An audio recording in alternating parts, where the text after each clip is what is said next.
Parce que nous avons l'État, la région, le département, les communes du TCO intéressées, mais surtout aussi le Grand Port Maritime et les financeurs qui sont autour de la table et qui valident ensemble 14 projets d'aménagement sur l'ensemble du territoire du TCO pour les 10 prochaines années. Donc ça veut dire qu'on est d'accord sur les projets, ça veut dire qu'on est d'accord sur la manière de faire et qu'on est prêt à la réalisation. Et c'est pour ça que maintenant on va réfléchir à la mise en œuvre d'outils opérationnels pour mettre en œuvre ces projets.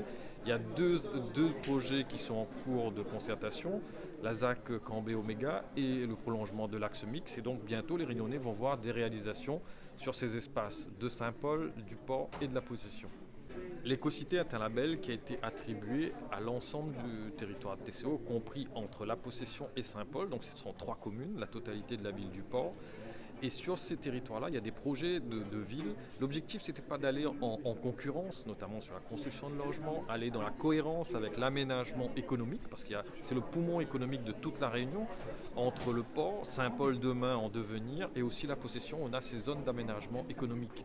Et donc c'est là où l'avenir de la Réunion se fait, et ça permettra d'avoir une ville apaisée, une ville où on peut se déplacer en circulation douce avec actuellement des prolongements de l'axe mix qui permettra des bus à haute qualité de service et demain de profiler par exemple un tramway entre toutes ces villes. Il y a 3 communes, mais il y a aussi la commune de Trois-Bassins et Saint-Leu. Nous, on souhaite que l'ensemble des communes soient concernées pour qu'il puisse y avoir un équilibre sur le territoire. En parallèle de l'écocité, on travaille aussi dans les Hauts, d'Odane, de Bel-Air jusqu'à la Saline, en passant par le Guillaume, mais aussi sur Trois-Bassins et Saint-Leu, de la Chaloupe aux Plates, pour qu'il puisse y avoir cet équilibre du territoire, que les gens des Hauts puissent avoir l'amélioration de l'habitat, l'amélioration des bourgs des Hauts, des services publics de proximité, pour que quand l'écocité vraiment soit en plein développement, qu'il n'y ait pas ce déséquilibre et qu'on arrive à bien vivre aussi dans les Hauts. Bien donc Jacques Billon, préfet de la Réunion. Le moment est important parce qu'il faut mesurer le chemin parcouru depuis la labellisation par l'État de cette écocité dans le cadre du plan Ville durable de 2009. Et vraiment l'objectif c'est de mettre en place une nouvelle façon de concevoir, de construire et de gérer la ville. Je l'ai rappelé il y a quelques instants, en France il y a 31 écocités. Et il y en a une dans les Outre-mer, c'est celle, je dirais, qui est portée ici par le TCO à la Réunion. Et de surcroît, cette écocité, il faut bien avoir en tête qu'elle est unique de par son périmètre très important, et par la multiplicité et la diversité, je dirais, des projets qu'elle abrite.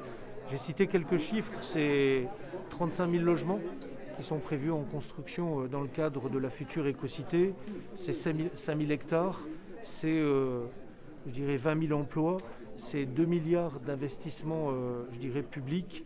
Voilà, tout ça pour pouvoir répondre aux grands défis qui mobilisent les Réunionnaises et les Réunionnais.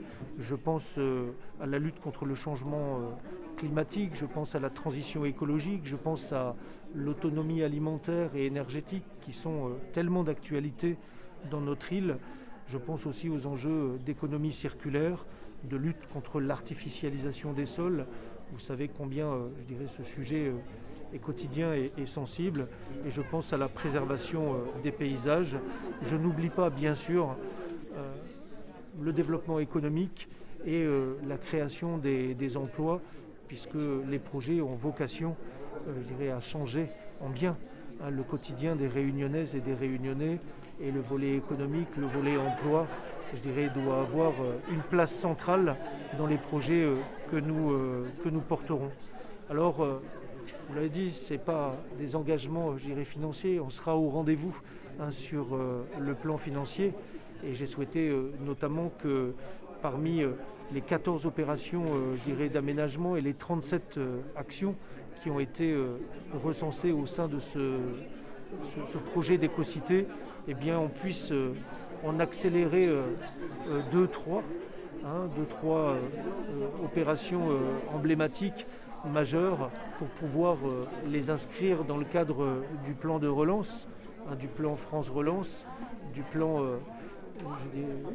porté par la région et par le département Réunion, avec bien sûr l'État, voilà, pour que les choses concrètes puissent être opérées dès le début de l'année 2021. Donc l'État sera présent et ce sont des engagements donc, que j'ai pris en signant ce projet partenarial d'aménagement. Je le répète, je le redis, j'insiste, le projet qu'on a signé, partenarial d'aménagement, c'est un outil pour permettre d'accélérer le caractère opérationnel, je dirais, des projets. Et quand on est capable d'accélérer le caractère opérationnel des projets, eh bien, on a cette capacité à mettre autour de la table, je dirais, les financeurs. Ils étaient là, je dirais, cet après-midi. Voilà, donc les choses, je dirais, sont lancées. Il faut maintenant qu'elles produisent leurs premiers effets. C'est l'attente, c'est toute l'attente des Réunionnaises et des Réunionnais dont on a bien conscience. Oui, Dominique Fournel, vice-président de la région, en charge des grands projets. Donc nous sommes réunis cet après-midi pour la signature de ce qu'on appelle le PPA, plan partenarial d'aménagement, concernant cet ambitieux projet d'écocité. L'écocité, qu'est-ce que c'est? C'est l'aménagement de tout un territoire sur les communes de Saint-Paul, Possession et le port, et qui vise à créer une nouvelle façon de vivre, une nouvelle ville aussi d'ailleurs, notamment sur la zone de Cambrai, puisque à terme, il est prévu sur cet espace important de réaliser 30 000 logements. Oui, ça ne va pas se faire en un jour, bien évidemment, parce qu'il y a les logements, mais il y a aussi toutes les infrastructures à réaliser, les routes, amener de l'eau, de l'électricité, assurer les liaisons par bus, etc. etc. Donc, mais aujourd'hui, avec la signature de ce plan, qui est manifestement le point de départ opérationnel de cette opération, on a fait un grand pas. Autour de la table, il y avait donc les membres du GIP, à savoir le préfet, bien sûr le président du TCO et président de l'écocité, le maire du port, la maire de Saint-Paul, la maire de la Possession, la région et le département. Il est important de souligner que tous ces participants au conseil d'administration du GIP, du grand groupement d'intérêt public, ont aujourd'hui manifesté leur intérêt à voir démarrer le plus rapidement ce projet. Alors ce projet, il va se décliner sur 15, 20 ans, 25 ans, bien sûr. Il faudra du temps, mais l'essentiel aujourd'hui est de prendre acte qu'il démarre. Voilà ce que je peux dire.